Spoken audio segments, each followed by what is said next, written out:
안녕하세요. 축복누린교회 아침 큐티 시간입니다. 2026년 5월 11일 월요일 아침 함께 묵상할 하나님의 말씀은 창세기 40장 1에서 23절입니다. 제가 낭독합니다. 그 후에 애굽 왕의 술 맡은 자와 떡 굽는 자가 그들의 주인 애굽 왕에게 범죄한지라. 바로가 그 두 관원장 곧 술 맡은 관원장과 떡 굽는 관원장에게 노하여 그들을 친위 대장의 집 안에 있는 옥에 가두니 곧 요셉이 갇힌 곳이라. 친위 대장이 요셉에게 그들을 수종들게 하매 요셉이 그들을 섬겼더라. 그들이 갇힌 지 여러 날이라. 옥에 갇힌 애굽 왕의 술 맡은 자와 떡 굽는 자 두 사람이 하룻밤에 꿈을 꾸니 각기 그 내용이 다르더라. 아침에 요셉이 들어가 보니 그들에게 근심의 빛이 있는지라. 요셉이 그 주인의 집에 자기와 함께 갇힌 바로의 신하들에게 묻되 어찌하여 오늘 당신들의 얼굴에 근심의 빛이 있나이까? 그들이 그에게 이르되 우리가 꿈을 꾸었으나 이를 해석할 자가 없도다. 요셉이 그들에게 이르되 해석은 하나님께 있지 아니하니까 청하건대 내게 이르소서. 술 맡은 관원장이 그의 꿈을 요셉에게 말하여 이르되 내가 꿈에 보니 내 앞에 포도나무가 있는데 그 나무에 새 가지가 있고 싹이 나서 꽃이 피고 포도송이가 익었고 내 손에 바로의 잔이 있기로 내가 포도를 따서 그 즙을 바로의 잔에 짜서 그 잔을 바로의 손에 들였노라. 요셉이 그에게 이르되 그 해석이 이러하니 세 가지는 사흘이라. 지금부터 사흘 안에 바로가 당신의 머리를 들고 당신의 전직을 회복시키리니 당신이 그 전에 술 맡은 자가 되었을 때 하던 것 같이 바로의 잔을 그의 손에 드리게 되리이다. 당신이 잘 되시거든 나를 생각하고 내게 은혜를 베풀어서 내 사정을 바로에게 아뢰어 이 집에서 나를 건져 주소서. 나는 히브리 땅에서 끌려온 자요 여기서도 옥에 갇힐 일은 행하지 아니하였나이다. 떡 굽는 관원장이 그 해석이 좋은 것을 보고 요셉에게 이르되 나도 꿈에 보니 흰떡 세 광주리가 내 머리에 있고 맨 윗 광주리에 바로를 위하여 만든 각종 구운 음식이 있는데 새들이 내 머리의 광주리에서 그것을 먹더라. 요셉이 대답하여 이르되 그 해석은 이러하니 새 광주리는 사흘이라. 지금부터 사흘 안에 바로가 당신의 머리를 들고 당신을 나무에 달리니 새들이 당신의 고기를 뜯어 먹으리이다 하더니 제3일은 바로의 생일이라. 바로가 그의 모든 신하를 위하여 잔치를 베풀 때 술 맡은 관원장과 떡 굽는 관원장에게 그의 신하들 중에 머리를 들게 하니라. 바로의 술 맡은 관원장은 전직을 회복하며 그가 잔을 바로의 손에 받들어 드렸고 떡 굽는 관원장은 매달리니 요셉이 그들에게 해석함과 같이 되었으나 술 맡은 관원장이 요셉을 기억하지 못하고 그를 잊었더라. 아멘. 오늘 본문은 형들에 의해 이집트로 팔려간 요셉이 억울하게 감옥에 갇힌 후 그곳에서 만난 이집트의 두 고위 관리의 꿈을 해석해주는 내용을 담고 있습니다. 이 주말 동안 큐티를 이제 쉰 분들도 있기 때문에 이전 상황을 이제 좀 이렇게 설명을 해드리도록 하겠습니다. 그러니까 요셉은 이집트에서 이제 이 파라오의 친위 대장인 이 보디발의 집으로 팔려갔습니다. 이제 그곳에서 일을 잘했어요. 그런데 이 보디발의 아내가 요셉을 유혹한 겁니다. 그러나 요셉은 이걸 이제 단호하게 뿌리쳤어요. 이 당시 만약에 이 노예가 주인의 아내를 이제 범하려고 했다. 이건 여러분 뭐 볼 것도 없이 바로 사형이었겠죠. 그런데 요셉이 이 사형 대신에 이 투옥되는 이제 징벌을 받게 돼요. 그러니까 이제 아내가 유혹을 했고 이제 보디발이 이제 이거를 이제 아내를 통해서 이제 반대로 알게 됐어요. 왜냐하면 그 아내가 뭔가 이렇게 열이 받으니까 요셉을 그냥 어떻게든 좀 해버리려고 이제 보디발에게 이제 자기가 이제 겁탈 당할 뻔했다. 이게 완전 뒤집어서 거짓말로 이렇게 이제 한 거죠.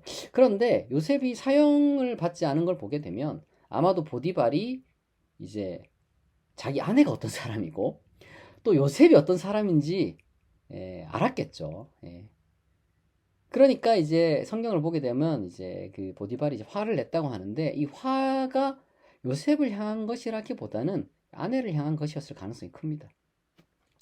어쨌거나 이제 그럼에도 불구하고 보디발 입장에서는 이걸 또 이제 처벌하지 않으면은 또 안 되니까 이제 보는 눈도 있고 하니 이제 그래서 이제 요셉을 그렇게 이제 감옥에 가둔 거죠. 요셉 입장은 참 뭐 억울하죠. 이제 그냥 선하게 이제 바르게 그냥 이제 자기를 지켰을 뿐인데 언제 풀려날지 모르는 일종의 이제 무기징역 상태로 평생을 이제는 그 감옥에서 살아야 할 좀 절망적인 그런 이제 운명에 처하게 된 겁니다. 이제 그러던 중에 이 파라오에게 이집트의 어떤 이 지배자 파라오에게 이 범죄를 저지른 두 명의 고위 관리가 요셉이 있는 감옥에 갇히게 돼요. 뭐 성경은 뭐 그냥 이제 애굽의 왕에게 어떤 그 범죄했다라고 이제 되어 있는데 아마도 뭐 정황상 이 파라오 암살과 같은 굉장히 중대한 혐의를 받고 이 판결을 기다리던 처지였던 것으로 보입니다. 이때 이 보디발이 이제 감옥에 있는 그 요셉에게 그들의 시중을 들도록 지시합니다. 뭐 그 과정에서 요셉이랑 그 두 명의 이제 고위 관리들과 뭐 대화를 많이 나눴겠죠. 어느 날 그러다가 이제 두 관원이 이제 자신들이 꾼 좀 독특한 꿈 이야기를 꺼냅니다. 우리가 이제 성경에서 오늘 본문에서 읽은 거죠. 먼저 요셉은 이 술 맡은 관원, 그러니까 이 파라오의 음료를 이제 책임지되 특히 이 독살 여부를 감별하던 그런 사람이죠. 그의 꿈을 듣고는 사흘 뒤에 당신은 다시 복직하게 될 것이다. 이렇게 이제 이야기를 이제 해준 거죠. 꿈풀이를 해준 겁니다. 그러니까 이 긍정적인 해석을 듣고 이제 떡 굽는 관원, 그러니까 궁중요리사죠. 궁중요리사도 요셉에게 자기 꿈을 막 들려줬어요. 그러나 우리가 오늘 본문에서 본 것처럼 요셉은 당신은 안타깝게도 사흘 뒤에 처형돼서 새들이 그 시신을 뜯어먹게 될 것이다. 그런 끔찍한 뭐 이제 해석을 뭐 들려주었습니다. 당신이 이제 처할 운명이 그것이다. 이렇게 이제 말을 해준 거죠. 실제로 사흘 뒤에 모든 일이 다 요셉의 해석대로 이루어졌습니다. 마침 이제 파라오의 생일이라서 어떻게 보면 가끔씩 이제 우리 역사 속에서 확인되는 이제 무죄 방면, 무죄 사면 이런 일들이 이제 있잖아요. 특히 이제 그의 생일 때 그 어떤 혜택을 이제 술 맡은 관원이 입은 거죠. 뭐 그래서 그는 복직을 했습니다. 그러나 안타깝게도 이 떡 굽는 관원은 결국에는 이제 사형에 처해졌다는 거죠. 근데 이제 우리가 성경을 아까 통해서 봤던 것처럼 요셉은 이제 술 맡은 관원에게 이제 꿈풀이를 다 해준 다음에 당신이 복직할 게 분명한데 내가 정말 이런 억울한 상황에 처해 있다. 내가 감옥에 갇힐 일을 한 개도 한 게 없다. 그거를 좀 나가면은 그걸 좀 나를 좀 꺼내달라. 이렇게 이제 간곡히 부탁했습니다. 근데 참 이게 참 답답한 일인데 감옥을 그렇게 벗어나 복직한 그 술 맡은 고위 관리는 요셉이 했던 그 간청을 싹 잊어버린 거예요. 그러니까 우리가 이제 뭐 살아가다 보면 참 이런 사람들 많이 만나요. 받은 은혜를 쉽게 잊어버리는 그런 사람들 많습니다. 여러분 요셉이 정말 큰 걸 해줬어요. 두 사람 모두에게. 왜냐하면 우리가 이제 떡 맡은 관원이 이제 뭐 죽었지만 그래도 요셉이 정확하게 그렇게 이제 예고를 해준 덕분에 그 사람은 어쨌거나 이제 자기 죽음을 앞두고 그 사흘 동안 자기 신변 정리를 뭐 할 수 있었겠죠. 다른 한 사람은 어떻습니까? 술 맡은 관원은 정말 이 복직이 될 것이라는 것을 이제 알게 되자 이제 그 앞날을 기대하며 더 철저하게 이 뭐 이런저런 것들을 이제 준비를 했겠죠. 그럼에도 불구하고 뭐 둘 다 요셉에게 감사하다고 말한 사람은 없었어요. 마치 요셉이 자신들에게 아무런 도움이 되지 않은 것처럼 그렇게 처신한 겁니다. 우리가 참 그 인생 가운데서 알 수 없는데 하나님께서 때때로 이렇게 감사할 줄 모르고 이 뻔뻔한 사람들을 이 섬기게 할 때가 있어요. 뭐 섬긴다는 게 뭐 이제 요셉처럼 정말 이렇게 뭐 노예가 주인 섬기듯이 뭐 그런 경우는 아니겠지만 어쨌거나 이런저런 방식으로 그런 감사할 줄도 모르는 그런 아주 그냥 얼굴에 철판 깐 인간들 우리로 하여금 그들에게 도움을 주도록 하나님께서 이렇게 좀 이렇게 우리 인생을 이끌어 가실 때가 있어요. 당연히 우리는 그 이유를 모르죠. 도대체 이게 뭐 하는 짓인가 싶고. 여러분, 우리가 생각보다요. 물에 빠진 사람 건져 놓으니까 보따리 내놓으라고 하는 사람, 대청 빌려주니까 안방까지 내놓으라고 하는 사람들, 여러분, 반드시 만납니다. 그러니까 안 만나는 일이 없어요. 한 번만 만나고 또 끝이 아니라 두 번, 세 번 만나게 되어 있어요. 희한하게 그런 사람들이 꼭 있어요. 그러나 사랑하는 성도 여러분, 당장은 그 뜻을 우리가 다 알지 못하더라도 어쨌거나 하나님께서 우리에게 허락하신 만남이기 때문에 우리는 인내하고 그들을 섬기고 그리고 그들을 도와야 합니다. 우리가 정직하고 성실하게 다른 사람을 돕는 그 모든 과정을 하나님은 다 지켜보고 계세요. 이게 좀 거창하게 말하자면 우리가 이제 막 은혜를 베푼다고 하잖아요. 근데 이제 그렇게 이제 은혜를 베풀면 사람이 갚을 때가 있어요. 당연한 거죠, 그건. 그러나 이 사람이 안 갚을 땐 더 많거든요. 이 까치보다 못한 인간들이 많이 있어요. 하지만 하나님께서 친히 갚아주신다. 이거를 우리가 잊지 말아야 됩니다. 혹여나 우리 가운데 난 누군가를 도와줬는데 그 사람이 감사하기는커녕 오히려 뭐 참 도움받지 않은 것처럼 뻔뻔하게 심지어 마치 도움받은 것을 뭔가 이제 감추려고 하는 것인지 뭐 더 가혹하게 대할 때가 있어요. 실컷 도움 받아놓고.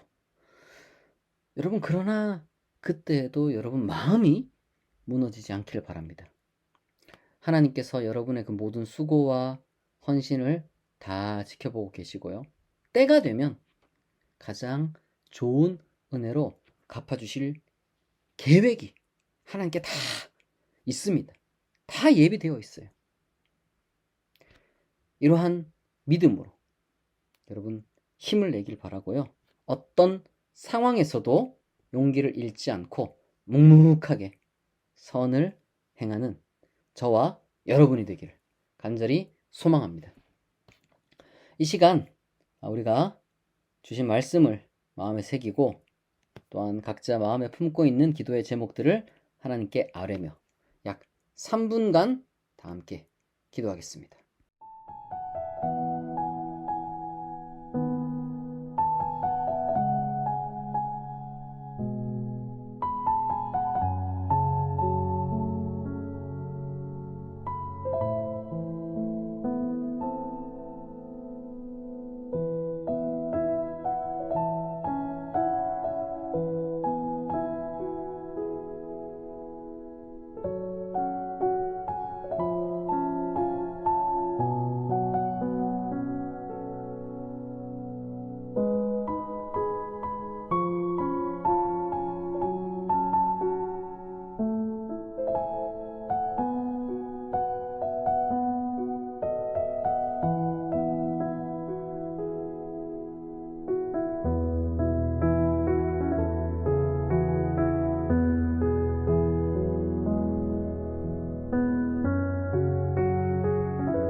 자비하신 하나님 아버지, 은혜를 쉽게 잊어버리는 세상 속에서도 요셉처럼 묵묵히 섬김의 자리를 지킬 수 있는 넉넉한 마음을 허락하여 주옵소서. 선을 행하다가 사람의 반응 때문에 낙심하거나 상처받지 않게 하시고, 우리의 모든 수고를 지켜보시는 하나님 한 분만으로 만족하게 하옵소서. 사람의 보상보다 하나님의 갚아주심을 기대하며 오늘 하루도 우리에게 맡겨진 영혼들을 정성껏 섬기는 복된 삶이 되게 하여 주옵소서. 또한 하나님, 우리의 연약함과 우리의 상황을 아시오니 우리의 모든 기도에 가장 좋은 것으로 응답하여 주시옵소서. 하나님의 역사를 우리 삶으로 고백하는 그러한 인생들이 되게 하옵소서.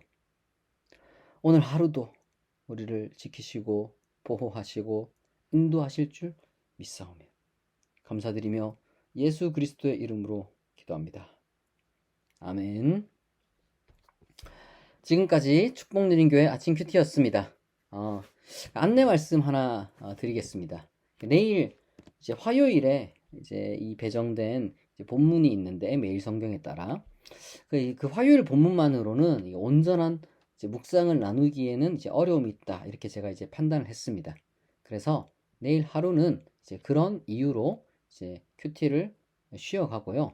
대신에 화요일과 수요일 두 본문을 하나로 합쳐서 이 모레 수요일 아침에 더욱 깊이 있는 나눔으로 다시 만나도록 하겠습니다.